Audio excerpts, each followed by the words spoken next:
In this presentation, I'll go over some of the big things that you should know about this class and what you can expect from DDE this year.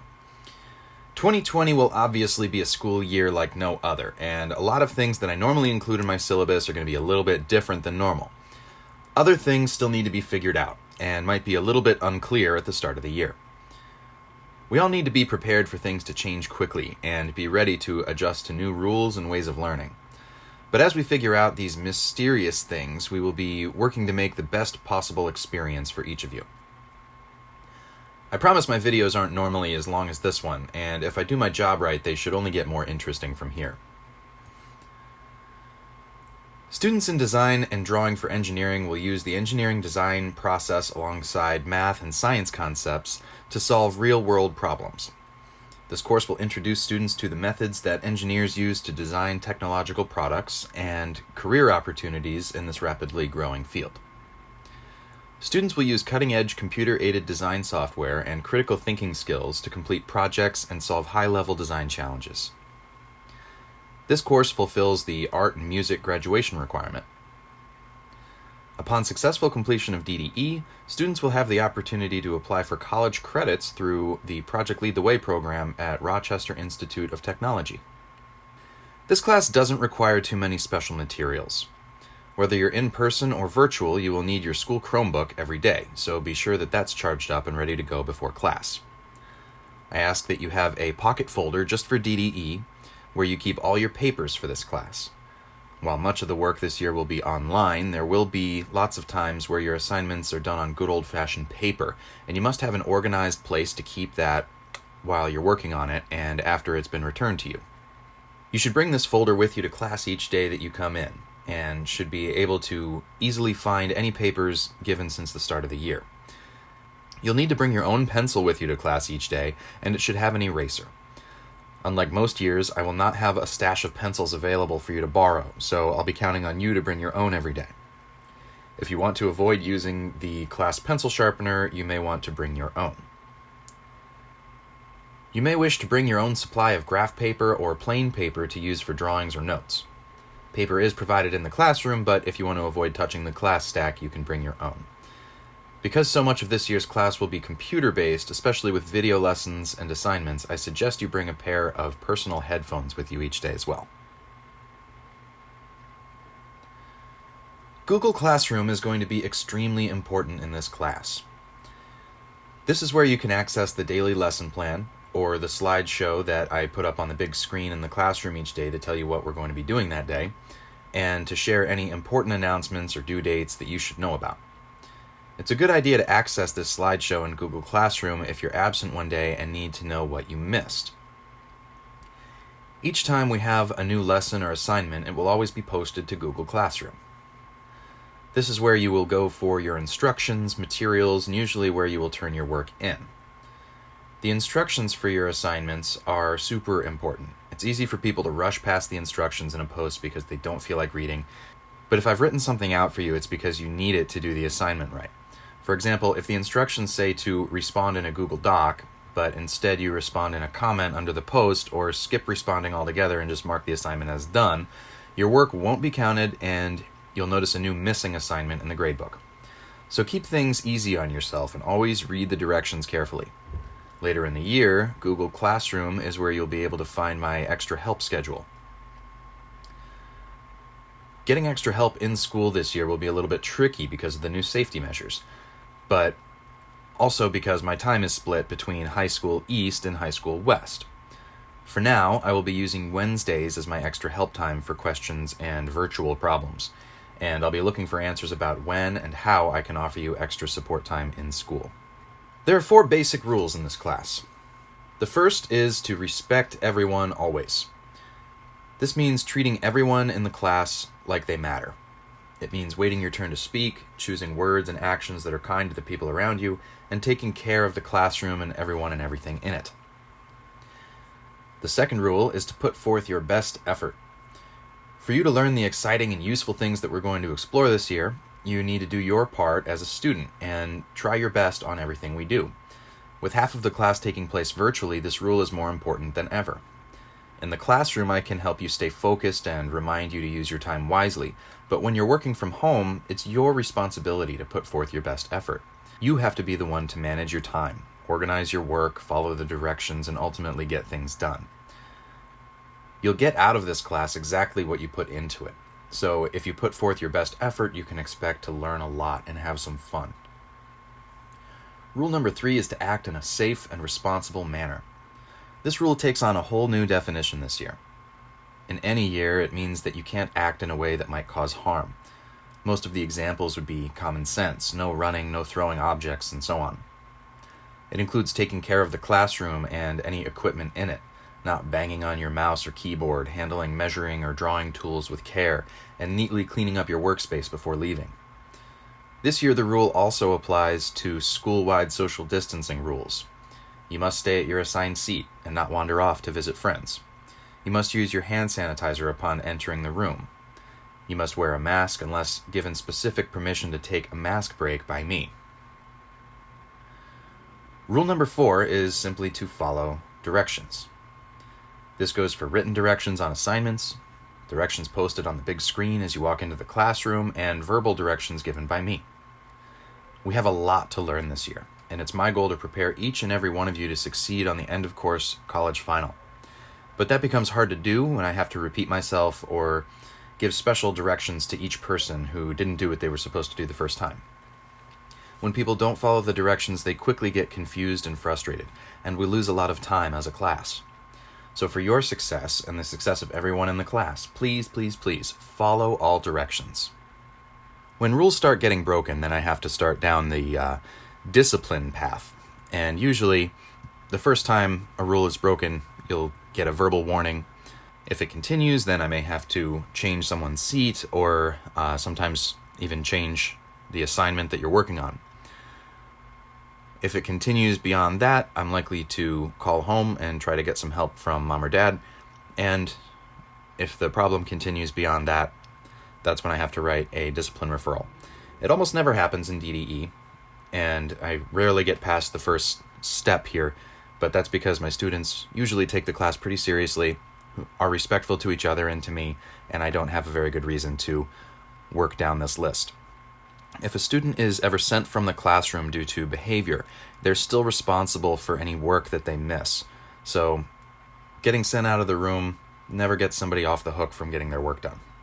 All students must report for attendance at the start of each class period, and this includes virtual students. Virtual students will join the class Google Meet at the beginning of each class and remain in the meeting until given instructions to leave. Most days, this will just be for attendance, and then virtual students will be released to work on other assignments.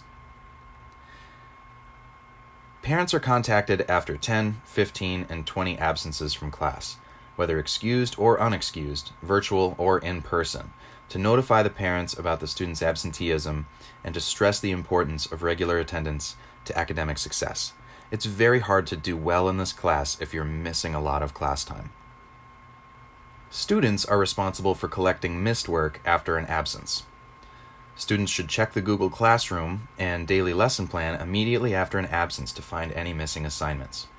If a student falls behind due to a prolonged absence, that student or parent should contact Mr. Dillman to make a plan to catch up on any missed work. If you know you're going to be absent ahead of time, you should see me as far in advance as possible to make a plan so you don't fall behind. Students are expected to be in their seats or in the Google Meet ready to work when the late bell rings. Every 3 lates without a pass will count as an absence. Managing time is going to be especially tricky this year. So if I have to stop what I'm doing to take attendance for late students, whether virtual or in person, it loses a lot of time and is very distracting. So please help me with this and be in class on time, whether you're in person or working from home. All assignments are due by the time indicated by Google Classroom. Grades will be reported in the portal, not in Google Classroom. So if you see grades show up in Google Classroom, that's one thing. But the official grade for an assignment is the one that you see in the portal. And if you have questions about your grades in the portal, you should ask me. Assignments in the gradebook with no score have not been graded yet. Missing assignments will be marked missing and will affect the student's average as a 0% until the assignment is turned in. Missing assignments can be turned in at any time in the marking period, but completing work on time is critical to success on quizzes and projects. Repeated later missing assignments will result in a phone call home or could incur a penalty. Students and parents should know that all assignments in this class are important and help contribute to the student's overall success in the course. Missing assignments will severely affect the student's average. Missing major assignments such as quizzes and projects may result in a grade of incomplete for the quarter, which will prevent participation in extracurricular activities until the work is turned in. For the safety of all students and for the protection of lab equipment, eating and drinking are not allowed in the technology lab. Sorry. Personal electronic devices must be off and out of sight unless specific permission is given by me to ensure a safe and distraction-free learning environment for everybody. There are situations where you will be allowed to use your device, but always at appropriate times and with teacher permission. For example, headphones should normally be put away unless being used to watch a lesson video or for playing music during a work session with permission, but they should never be in your ears during instruction. Cell phones should be kept off and out of sight while in the classroom, though there will be situations where you're encouraged to use your cell phone for its camera to scan drawings. It's not okay to check your phone for messages during class or to use it as a calculator on tests. Virtual students should also respect the cell phone rule. It's distracting and impolite to use your phone during an online class. For all intents and purposes, when you join a class in a Google Meet, you're in class and should not be on your cell phone. Any student who chooses to use personal electronics in a way that violates this policy, or who uses lab computers in a way that violates the Shen acceptable use policy, will be subject to the disciplinary procedures previously listed. When you come into the classroom on in-person days, you should enter the classroom on time and in a quiet and orderly fashion. You must use the hand sanitizer on your way into the classroom. Upon entering, you should take your seat and you should check the big screen for postings, assignments, or instructions and begin working on any assignments. Instructions may ask you to log onto your computer right away or not to log on for now. They may ask you to pick up a handout or other supplies, and the sooner you follow those directions, the more time you will have to get things done. Students must stay at their assigned workstations and may not get up to visit friends in other areas or shout conversations across the room. At the end of class, students must remain at their workstations until the release bell rings. Students may not crowd around the door. Students should feel encouraged to ask questions and offer input in class discussions, but should remember to raise their hand and wait to be called on before speaking. Please do not interrupt other students while I'm helping them. Be patient, wait your turn, and you'll get the help you need. Students should always report any injury, no matter how small, to Mr. D immediately. Students should not be afraid to ask for help, but should always try to solve problems independently first.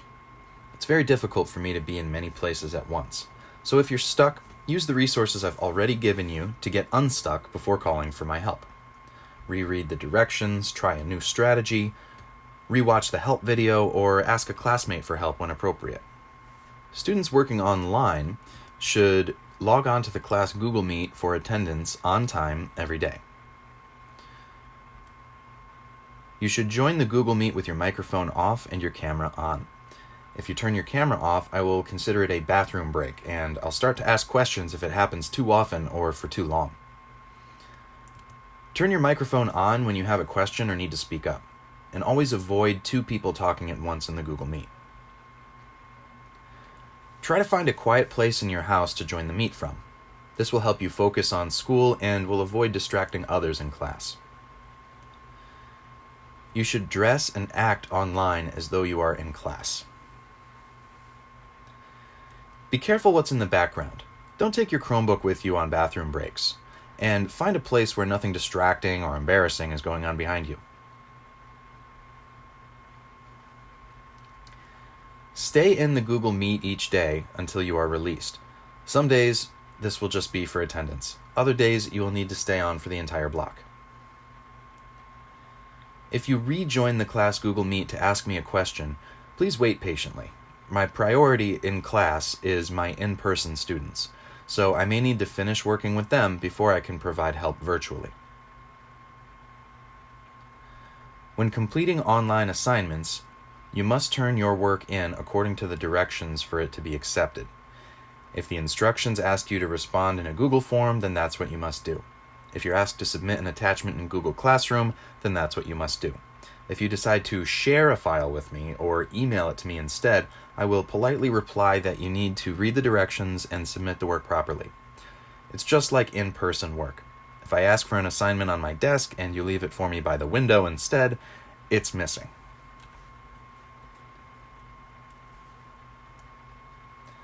If you're working from home and have questions, you can post a question under the assignment in Google Classroom to get help from classmates. Please do not post questions for me on Google Classroom. You can email me with questions, or you can rejoin the class Google Meet during your block or my pre-scheduled office hours. Here's where your quarter grade will come from. We'll spend the most amount of time working on projects, so the project category makes up 50% of your grade for any given quarter. Each project is graded with a rubric that will be shared and explained at the beginning, so it should be clear and easy to understand how you're being graded for each project. Tests and quizzes make up 30% of your grade. Normally, the final exam determines whether you are eligible for college credit for this class, so we have tests and quizzes throughout the year to measure your knowledge and skills at the end of a unit and to prepare you for the kinds of questions you can expect to see on the final. These will always be announced ahead of time, study materials will be provided, and you will complete them on your in-school day, except for CVL students. Retakes on tests will also be allowed for a limited window of time, but retake scores will be averaged together with original scores, so you'll have the greatest success by doing your best on the test the first time and only using the retake to recover a few lost points. Homework and classwork activities make up 20% of your grade. These are designed to practice new skills and help you learn the content. They're graded with an extra dose of kindness, but not doing them will quickly add up and hurt your average, and will also negatively impact your performance on tests and projects. So even these small assignments are important to your success. Your final grade in the class is split evenly between each of the 4 quarters and the local final exam. In normal years, we take 2 finals. The Shenendehowa final becomes 20% of your overall grade in the class, so it counts just as much as one of the 4 quarters. The college final is simply used to determine whether you're eligible for college credit and does not affect your high school course grade. More on this later. DDE is a Project Lead the Way course. Project Lead the Way is a company that provides engineering courses to schools all over the country. It started right here at Shen and has grown to include dozens of courses and schools in every state. Many Project Lead the Way courses, including this one, offer college credit to high school students who complete it successfully. In normal years, this means achieving an overall grade of 85% or higher in the class and earning a score of 6 or better out of 9 on the end-of-course college final exam. Last year, these requirements were adjusted. The final exam was dropped, and college credit was awarded solely based on the student's 4-quarter average in the class. As of right now, I expect Project Lead the Way to use the normal requirements for college credit, and I will let you know if any change is made during the school year. For more information on Project Lead the Way, you can visit pltw.org. Students should be cautioned against any form of cheating. This is the Shenendehowa School District policy on academic integrity. In this class, I would consider cheating to be anything from peeking at another student's screen during a test, to sharing test questions or answers with other students outside of class, or attempting to submit work that was done by someone else or copied from someone else. This is especially true of online assignments. Any student who attempts to submit an assignment that is not their original work will be subject to the academic integrity policy shown here. Success in a virtual classroom relies heavily on communication. I will always try to communicate to you in the clearest, easiest ways that I can. In return, I ask that you communicate with me in the same way. If you're struggling with a lesson, please let me know. If your home situation is making it difficult to complete your online work, please tell me so I can help. If you're confused, upset, or anxious about the class or online learning in general, please reach out to me. I'm here to help anytime. The best way to contact me is by email or by joining my scheduled office hours on Google Meet. Thanks for watching, and I hope you're ready to make this year a great one.